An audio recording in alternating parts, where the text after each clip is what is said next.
Hello beautifuls, my name is Quavia and I'm the creator of JuJu Thyme. In this video, I have a story that I want to share with you. This time it's a Haitian tale called The Voyage Below the Water.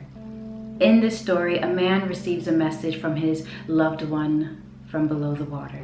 It is known in many African and diasporic religions and practices that some ancestors, not all, they go to live in the land of the ancestors.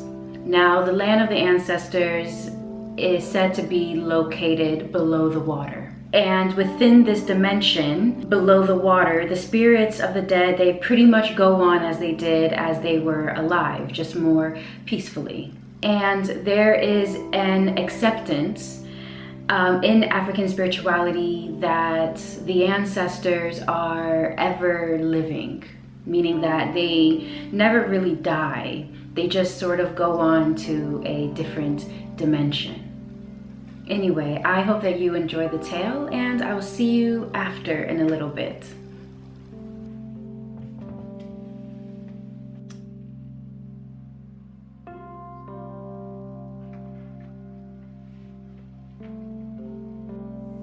The Voyage Below the Water. There was a country man named Bordeaux. He had worked hard all his life and he became wealthy. He had many children. He was happy. Then, one day, his wife died. There were the ceremonies. He had a mahogany coffin made. She was buried. Bordeaux hardly said a word. He sat in his house silently. If the children spoke, he did not seem to hear. The sons went out to take care of the fields, but Bordeaux did not go with them. His old friends came to pass an hour or two with him in the evening, but he said nothing. When food was brought to him, he refused to eat. He didn't seem to know whether it was day or night. The time went by. The evening arrived for the saying of the last prayers for the dead woman. Relatives and friends came from the villages. The Hogun or Vodun priest came, and the drummers came, and as they were preparing for the customary praying, dancing, and singing in the courtyard, Bordeaux came out of the house and asked them all to go home. Bordeaux, one of his old friends, said, "This is the night of the last prayers. Do not send the people home. Let us hold the service." Bordeaux answered, "For the praying, the singing, the dancing, and the feast, I care nothing. What does all this mean to me now that my wife is gone? Go away. I cannot bear the sound of music. I will not dance. I will not eat. My grief is too great." Bordeaux, one of his friends, said, "Death comes to every family. It spares no one. Today it is there. Tomorrow it is here." Another one said, "Bordeaux, the dead cannot return. Do not treat yourself this way. Let the last prayers be said. Let the people dance, and let the feast be held." "No," Bordeaux said, "my house shall remain silent." Bordeaux, the Vodun priest, said, "Your wife now lives beneath the waters with the ancestors. We do not give ourselves to silence and grief forever because one we love has gone there." But Bordeaux would not be persuaded. So the Vodun priest said, "Bordeaux, I will go beneath the water to find your wife. I will try to speak with her." "Very well," Bordeaux said, "but if you do not bring her back, then I will not speak again. I will not eat. My land can grow back to wild grass, and my house can rot and fall where it stands." The Vodun priest made preparations. He took his sacred beaded rattle in his hand and went down to the edge of the river. The people brought animals to sacrifice. There was a ceremony. They sang. And at midnight, the Vodun priest walked slowly into the river, deeper and deeper, until he disappeared. The people waited on the bank of the river for 3 days, and at midnight of the 3rd day, the Vodun priest came out of the river shaking his sacred rattle. There was great excitement. The people took him to Bordeaux's house. They entered. Bordeaux was sitting there. "He has returned," the people shouted to Bordeaux. "Our Vodun priest has gone below the water and come back." "Where is my wife?" Bordeaux said. "Listen, Bordeaux," the Vodun priest said. "I went below the river. I went far. There was a long road. I followed it. There were hills, and I crossed them. There was a forest, and I passed through it. I came to the city of the ancestors. There were many, many people there. My father was among them. My mother was among them. Your father and mother were there. Your grandfathers were there. Everyone who was ever here before us was there. I searched for your wife. I went everywhere. I came to the marketplace, and there I found her selling beans. I said, 'Your husband, Bordeaux, is grieving. He does not eat. He does not sleep. He does not speak. He says, if my wife does not return from the dead, may my house fall in upon me. I have come to bring you back.' Your wife said this, Bordeaux. She said, 'It is pleasant to have someone grieve for you, but I live here now below the water. When one dies, he does not return. Tell Bordeaux to bring his grief to an end. Tell him to eat, for when one is dead, he is dead. But when one is alive, he must live. Bordeaux, your wife gave me one of the gold earrings she wore. She said it was for you.' The Vodun priest took his handkerchief from his pocket, and from the handkerchief he took an earring, which he gave to Bordeaux. Bordeaux looked at the earring, saying, 'Yes, this is my wife's earring.' He sat silently then for a long while, looking at the earring. At last he said, 'My wife has sent me a message from below the water. She said, when one is alive, he must live. So it shall be. Let us hold the service of the last prayers. Let the food be prepared. Let the drummers drum. I will eat. I will dance.'"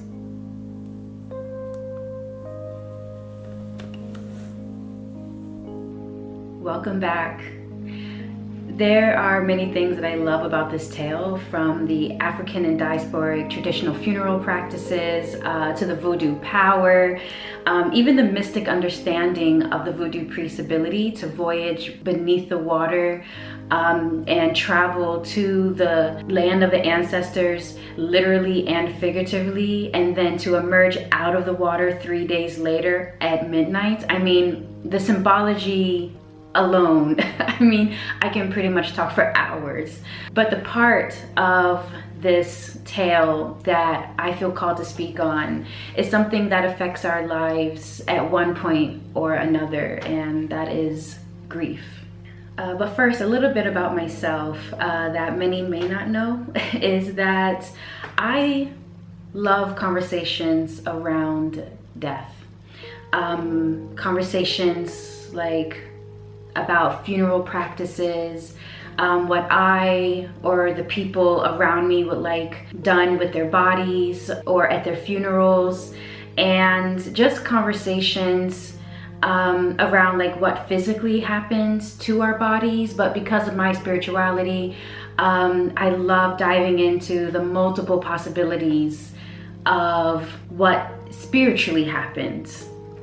And yeah, I don't shy away, and I feel comfort in the discomfort around this conversation around death. And on top of that, as you can tell from this channel, I am spiritual, but I am a spiritual person that does believe in the afterlife.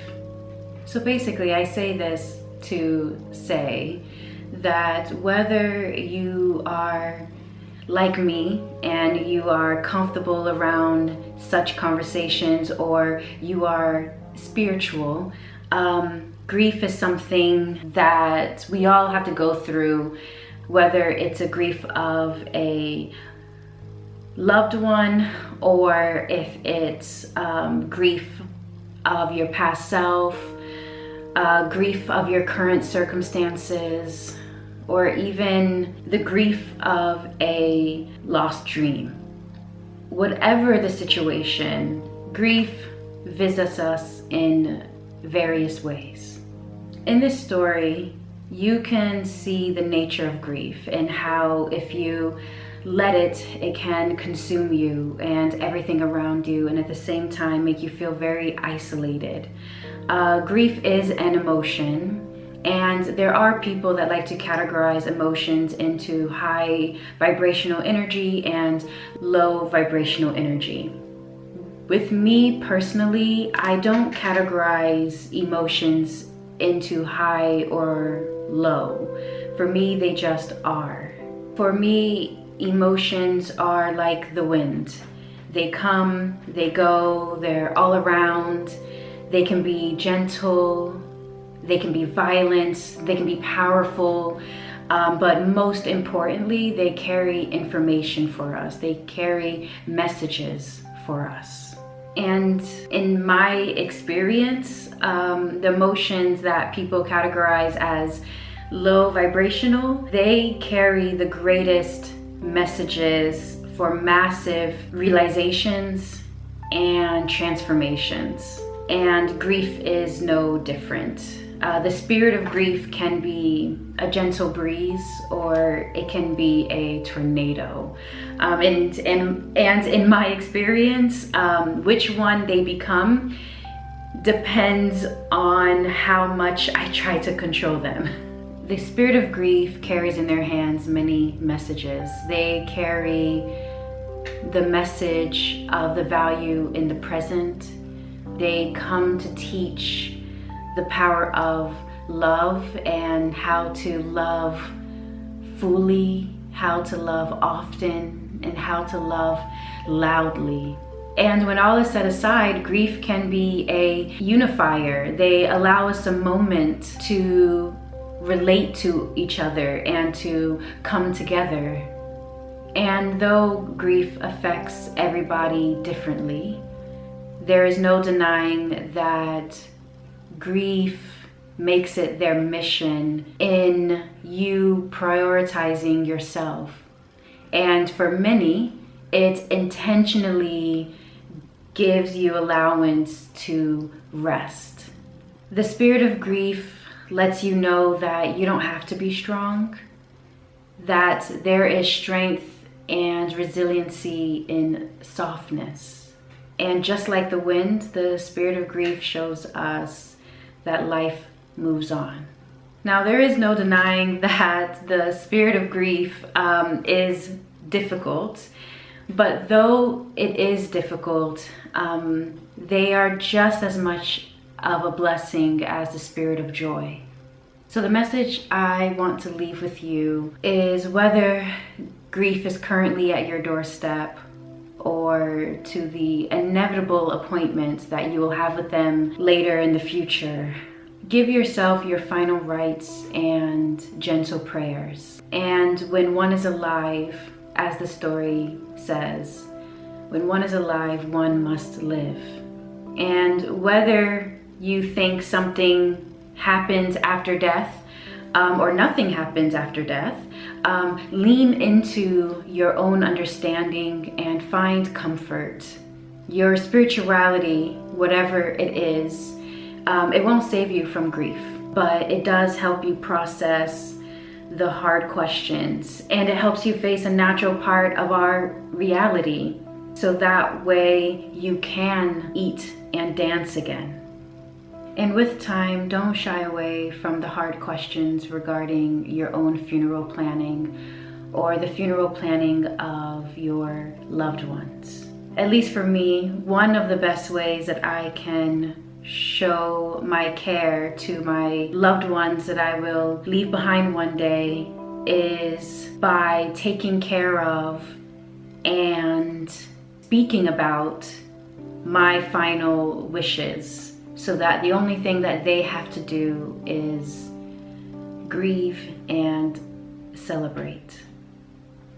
Anyway, beautifuls, thank you for being here with me, and I hope that this tale gave you some food for thought as to how you process this very natural emotion that we all have faced and we will face again. For just like you, I am but standing in front of the ocean and the cosmos in complete admiration of how much I don't know. And I am truly blessed that I get to be a student of myself in the world. So that way I can continue to explore what else unfolds.